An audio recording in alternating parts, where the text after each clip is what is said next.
Il existe un certain type de silence qui n'existe qu'à la maison.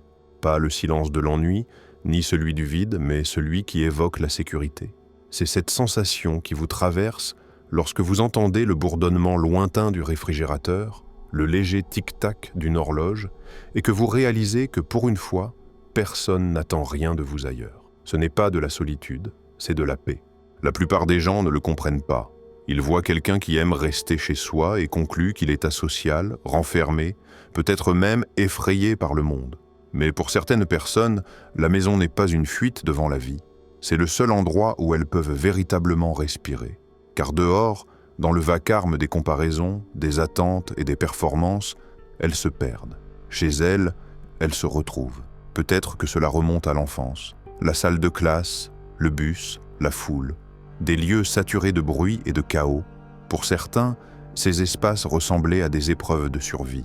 Il fallait parler plus fort pour être entendu, prétendre davantage pour être accepté, sourire plus largement pour paraître bien. Alors, ils ont construit un monde intérieur à la place, un monde plus doux, plus lent, plus indulgent. C'est ainsi que la maison est devenue plus qu'un simple lieu, elle est devenue un sanctuaire. Les psychologues affirment que les personnes qui aiment rester chez elles présentent souvent une grande sensibilité aux stimulations extérieures. Leur cerveau traite le monde avec une intensité particulière. Les lumières vives, les sons forts, les conversations multiples peuvent ressembler à un déluge. Ainsi, le silence du foyer n'est pas une forme d'évitement, mais un retour à l'équilibre. C'est le système nerveux qui murmure « Ici, je peux enfin me reposer ». Mais soyons honnêtes, il ne s'agit pas seulement de se protéger de la surstimulation, il y a quelque chose de plus profond, presque spirituel. La maison est le seul endroit où l'on peut retirer le masque, celui de la version sociale de nous-mêmes, celle qui sait quand sourire, quoi dire, quand rire, comment s'adapter. Cette version-là se dissout lorsque la porte se referme derrière nous, et ce qui reste, c'est la part brute, sans filtre, celle qui n'a rien à prouver, celle qui se contente d'exister. C'est étrange, n'est-ce pas? Comment une personne peut être entourée toute la journée et pourtant se sentir invisible. Mais dès qu'elle rentre chez elle, assise près d'une fenêtre avec une tasse de thé, elle se sent enfin visible à ses propres yeux. C'est cela, la magie silencieuse de la solitude. Ce n'est pas de l'isolement, c'est une forme d'intimité, mais avec son propre être. Notre culture a tendance à glorifier l'extraversion. Nous célébrons ceux qui sont toujours occupés, toujours dehors, à faire, à publier, à performer. Nous traitons le silence comme une chose suspecte et l'immobilité comme de la paresse. Pourtant, il existe une force tranquille chez ceux qui savent être seuls sans se sentir seuls. Ils ont compris que l'accomplissement ne se trouve pas toujours dans le bruit. Parfois, il se cache dans les pauses. Il existe un vieux dicton. Si vous ne plongez pas à l'intérieur, vous resterez vide à l'extérieur. Pour ceux qui aiment rester chez eux, se tourner vers soi n'est pas une fuite, c'est une forme d'alignement. C'est ainsi qu'ils digèrent leurs émotions, récupèrent de la surstimulation et se reconnectent à ce qui est réel. Pensez-y, lorsque vous êtes constamment entouré de monde, votre identité se fragmente. Vous devenez une version différente de vous-même pour chaque public. Mais lorsque vous êtes chez vous, il n'existe qu'un seul spectateur qui compte, vous. Bien sûr, il y a une frontière subtile entre la solitude et le retrait. Même les âmes les plus introverties ont besoin de liens. Mais voilà le paradoxe. Les personnes qui aiment rester chez elles entretiennent souvent des relations plus profondes, non plus superficielles, parce qu'elles ne gaspillent pas leur énergie dans des connexions creuses. Elles recherchent ce lien où le silence devient confortable, où l'on peut passer des heures à deux sans éprouver le besoin de remplir l'air de mots. C'est la présence, pas la performance. Lorsque les psychologues étudient la solitude, ils découvrent quelque chose de fascinant. Les personnes qui passent volontairement du temps seules obtiennent souvent de meilleurs résultats en créativité et en intelligence émotionnelle. Non pas parce qu'elles sont plus intelligentes, mais parce qu'elles sont plus réflexives. Elles traitent leurs émotions au lieu de s'y noyer, observent leurs pensées au lieu de les fuir. Dans cette immobilité, les idées prennent forme, la clarté émerge et les blessures émotionnelles commencent à guérir en silence. Pensez au moment où vous avez eu vos plus grandes révélations. Elles ne sont sans doute pas venues au milieu d'une fête bondée, ni dans le brouhaha d'un café. Elles sont nées sous la douche, tard le soir, ou au cours d'une marche solitaire. C'est cela, le pouvoir caché du foyer. Il offre à l'esprit le silence dont il a besoin pour parler clairement. Mais voici ce qu'il y a d'ironique. Beaucoup de personnes qui aiment rester chez elles portent une forme de culpabilité secrète. Elles ont l'impression de passer à côté de la vie, que celle-ci se déroule ailleurs et qu'elles échouent à suivre le rythme. Les réseaux sociaux amplifient ce sentiment. Photos infinies de fêtes, de voyages, de sourires, tout semble leur dire qu'elles ont tort d'aimer la tranquillité. Pourtant, la vérité est simple. Le fil d'actualité des autres n'est pas la réalité entière. Tout le monde cherche la paix. Et pour certains, la paix a simplement la forme d'un foyer. Il y a quelque chose de profondément humain dans le besoin de se retirer, de faire une pause, de se recentrer. Dans les temps anciens, les moines se retiraient dans les montagnes ou les grottes pour méditer. Aujourd'hui, d'autres le font dans leur chambre, leur coin lecture, ou un petit appartement rempli de plantes et de musique. L'élan est le même, le besoin de retrouver le calme après le chaos. La maison est simplement le temple moderne. Sur le plan psychologique, il y a une explication à cela. Lorsque vous êtes chez vous, vous évoluez dans ce que les chercheurs appellent un environnement à faible menace. Votre corps réduit la production de cortisol, l'hormone du stress, parce qu'il n'a plus besoin de se défendre ni de performer. Voilà pourquoi vos pensées deviennent plus claires à la maison. Voilà pourquoi, parfois, vous vous sentez soudainement ému quand vous êtes seul. Vos défenses tombent et toutes les émotions contenues refont surface. C'est une forme de guérison déguisée en silence. Pourtant, tout le monde ne le comprend pas. Certains vous diront « vous devriez sortir davantage » ou « vous gaspillez votre jeunesse ». Ce qu'ils ignorent, c'est que rester chez soi ne signifie pas ne rien faire. C'est souvent là que se produit la croissance la plus profonde. Lire, réfléchir, écrire, rêver, autant de révolutions silencieuses derrière des portes closes. Ceux qui aiment rester chez eux ne fuient pas le monde. Ils s'y préparent, ils se rechargent, se reconstruisent, se recentrent. Et lorsqu'ils en ressortent, ils apportent avec eux la paix, pas le tumulte. Il existe aussi un réconfort psychologique dans la routine. Le cerveau aime la prévisibilité, car elle réduit l'anxiété. Lorsque vous savez où tout se trouve, lorsque votre espace vous est familier, votre esprit se détend. Pour quelqu'un qui aime rester chez soi, cette prévisibilité devient sacrée. Ce n'est pas de la monotonie, c'est une forme de régulation émotionnelle. Chaque objet, chaque petit rituel, allumer une bougie, préparer le même café chaque matin, devient une manière de dire au système nerveux « tu es en sécurité maintenant ». Et pourtant, dans un monde obsédé par la productivité, cette immobilité paraît presque rebelle. On nous enseigne que pour avoir de la valeur, il faut être visible, actif, performant. Mais ceux qui aiment rester chez eux défient silencieusement cette idée. Ils prouvent que le sens ne naît pas toujours du mouvement. Parfois, il naît de l'immobilité, de cet enracinement tranquille qui permet de remarquer la pluie tapotant contre la fenêtre, de prendre le temps de réfléchir profondément à la personne que vous êtes en train de devenir. Peut-être est-ce pour cela que ceux qui aiment rester chez eux possèdent un monde intérieur si riche. À force de passer du temps dans la solitude, l'imagination s'épanouit. Vous commencez à voir des liens que d'autres ne perçoivent pas, à saisir la poésie des choses ordinaires, la façon dont la lumière frappe un mur, la danse lente des poussières dans l'air, le son d'un rire lointain à travers des cloisons fines. Il y a là une beauté discrète, mais indéniable. C'est une forme de bonheur plus lente qui n'a pas besoin d'être capturée ni partagée. Certains ne comprendront jamais cette forme de contentement.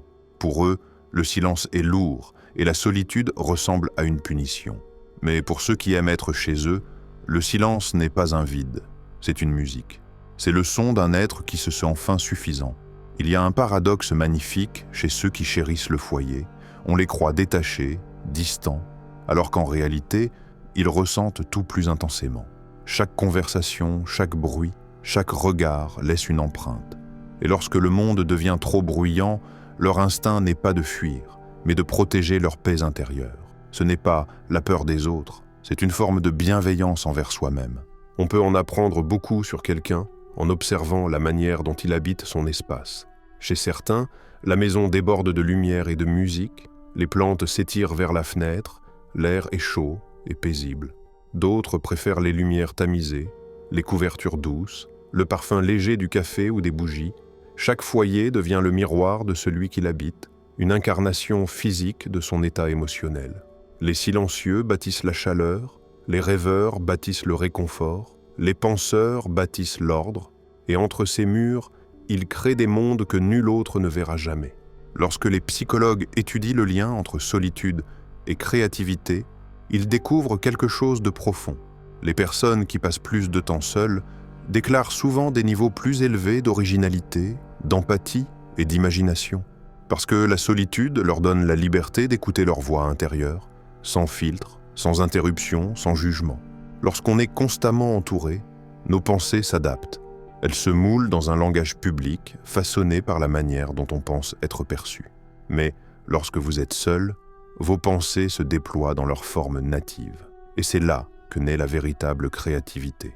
Pensez à tous les grands artistes, écrivains, penseurs ou inventeurs. Beaucoup d'entre eux aimaient la solitude. Non parce qu'ils n'appréciaient pas la compagnie, mais parce qu'ils avaient besoin d'espace pour penser, rêver et se confronter à leurs propres idées. Virginia Woolf a écrit qu'une femme doit avoir de l'argent et une chambre à elle si elle veut écrire de la fiction. Mais cette vérité s'étend à tous les êtres humains. Nous avons tous besoin d'une chambre à nous, métaphorique ou réelle, pour comprendre qui nous sommes. Ceux qui aiment rester chez eux ont compris que le monde extérieur ne les définit pas. Ils n'ont pas besoin du bruit pour se sentir vivants, ni d'une validation constante pour connaître leur valeur. Car lorsqu'on passe suffisamment de temps avec soi-même, on cesse de courir après l'approbation des autres. On commence à construire une paix que personne ne peut vous retirer. Bien sûr, la solitude peut aussi être dérangeante. Quand les distractions s'éteignent, les pensées deviennent plus audibles, et parfois, cela met mal à l'aise. C'est pourquoi tout le monde ne supporte pas de rester seul longtemps. Le silence finit par refléter ce que l'on fuyait. Mais ceux qui l'embrassent découvrent une vérité puissante. La paix n'est pas l'absence de pensée, c'est leur acceptation. Ils apprennent à s'asseoir avec leurs émotions, à les regarder venir et partir sans s'enfuir. C'est la maturité émotionnelle dans sa forme la plus pure. Et la psychologie nous l'enseigne. Le confort dans la solitude est l'un des signes les plus forts de conscience de soi. Les personnes capables d'apprécier leur propre compagnie ont une identité plus stable. Elles sont moins sensibles à la pression du groupe, moins dépendantes de l'approbation extérieure et plus guidées par leurs valeurs internes. Car lorsque vous avez passé assez de temps dans le silence, vous apprenez à distinguer votre propre voix de toutes les autres. C'est ainsi que naît la sagesse, dans les lieux calmes. Bien sûr, ce n'est pas que les personnes qui aiment rester chez elles ne se sentent jamais seules. Elles le sont parfois. Mais leur solitude a de la profondeur. Ce n'est pas le vide douloureux de l'absence, c'est le désir d'un lien authentique, sincère, non précipité. Elles préfèrent être seules que mal entourées, plutôt que de se retrouver parmi des gens qui les font se sentir invisibles. Ce n'est pas de l'arrogance, c'est de la lucidité. Et lorsqu'elles rencontrent les bonnes personnes, elles aiment avec intensité, silencieusement, totalement, car elles connaissent la valeur de l'énergie. Elles offrent leur attention avec soin, leur affection avec intention et leur confiance avec lenteur. C'est pour cela que leurs relations durent souvent. Elles reposent sur la profondeur, non sur le bruit. Mais il y a un autre aspect dont on parle moins. Certaines personnes tombent amoureuses de leur foyer, non pas parce qu'elles sont en paix, mais parce qu'elles sont fatiguées. Fatiguées d'être incomprises, fatiguées d'un monde qui exige d'elles des versions qui ne leur ressemblent pas. Pour elles, la maison est le seul lieu où elles n'ont pas besoin de jouer un rôle. Ce n'est pas de l'évasion, c'est de la récupération.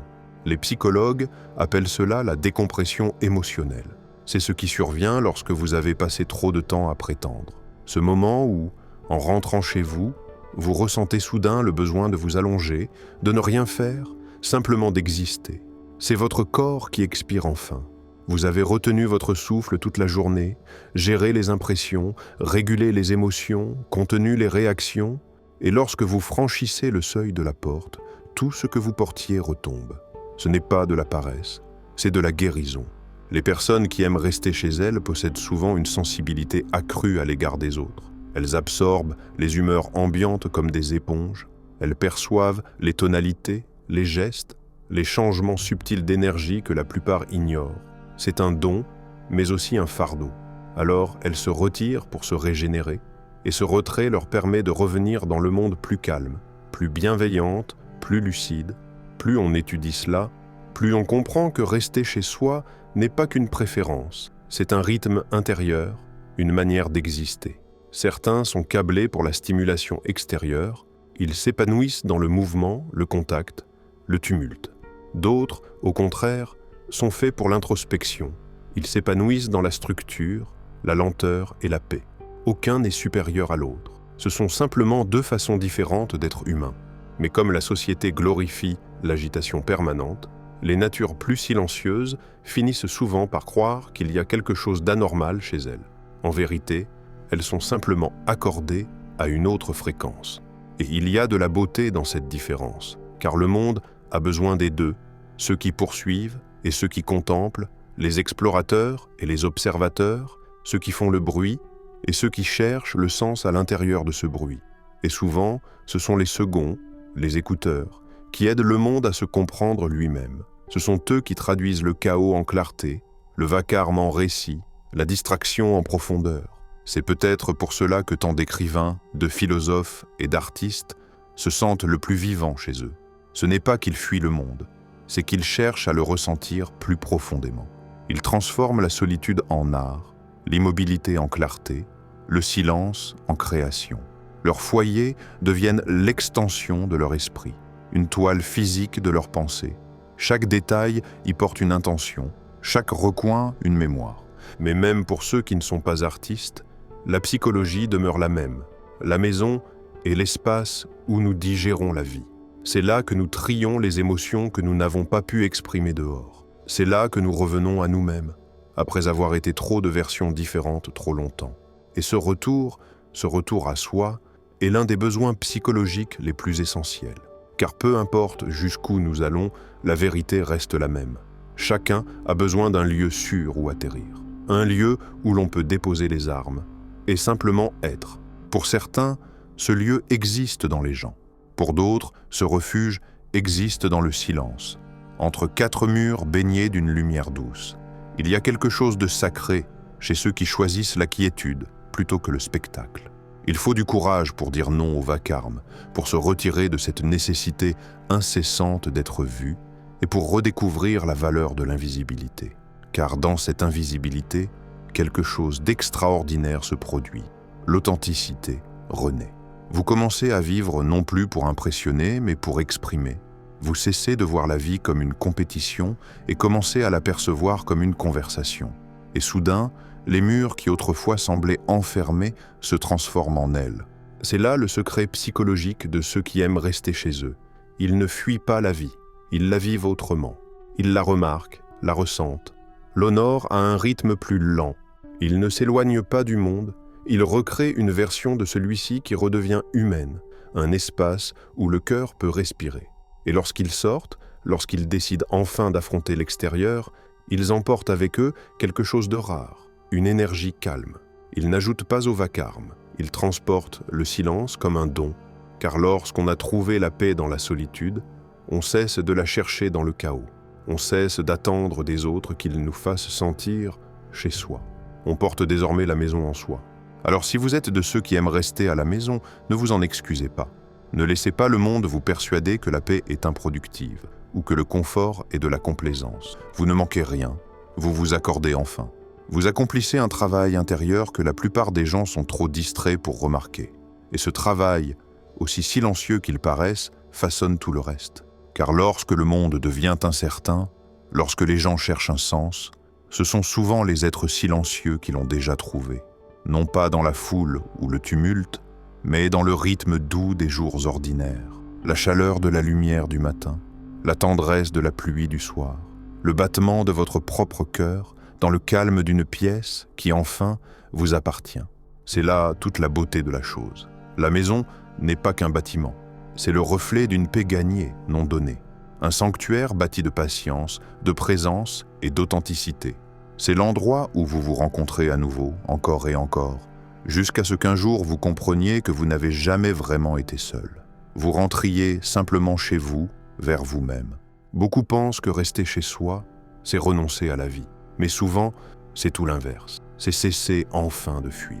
Il existe une étrange sérénité quand vous ne ressentez plus la pression d'accepter chaque invitation, chaque tendance, chaque plan du week-end qui promet le plaisir mais offre l'épuisement. Vous réalisez alors que la joie n'a pas toujours besoin de témoins, que les meilleurs moments se vivent parfois dans un silence complet. Le bruit de la pluie contre la fenêtre, l'odeur d'un gâteau qui cuit au four, la façon dont la lumière se déplace sur le sol à 16 heures, vous recommencez à remarquer ce qui vous échappait. La manière dont votre cœur se calme lorsque le monde extérieur s'éloigne, la satisfaction discrète d'avancer à votre rythme, la clarté qui naît quand votre esprit n'a plus à se battre pour trouver sa place dans le vacarme des autres. Ce n'est pas de l'isolement, c'est une réconciliation avec votre propre esprit. Et pourtant, même dans cette paix, subsiste un léger sentiment de culpabilité. Car nous vivons dans un monde qui glorifie la visibilité, où être vu semble équivaloir à exister. Si vous ne publiez pas, si vous ne sortez pas, si vous ne participez pas à la course collective, on croit que vous disparaissez. Mais peut-être que s'effacer aux yeux des autres, c'est justement se remettre au point pour soi-même. Peut-être que mener une vie silencieuse n'est pas disparaître. Mais enfin, exister sans artifice. Chez soi, on apprend que la solitude n'est pas l'absence de liens, mais le bouton de réinitialisation qui rend les liens véritables possibles. On comprend que toutes les amitiés n'ont pas besoin de mise à jour quotidienne, que tous les rêves n'ont pas besoin de public, et que chaque journée n'a pas besoin d'être productive pour être précieuse. Il y a de la beauté dans la vie invisible, dans les instants sans applaudissements, dans les progrès que vous seuls pouvez sentir. Et peut-être est-ce là le secret. Les personnes qui aiment rester chez elles ne fuient pas la vie. Elles marchent vers elle, lentement, intentionnellement, sans le bruit. Elles redécouvrent ce que signifie simplement être, non pour impressionner ni pour accomplir, mais pour ressentir. Parce que parfois, le geste le plus courageux que vous puissiez poser, c'est de ne rien faire du tout. Juste vous asseoir en silence, en votre propre compagnie, et réaliser qu'enfin vous êtes suffisant.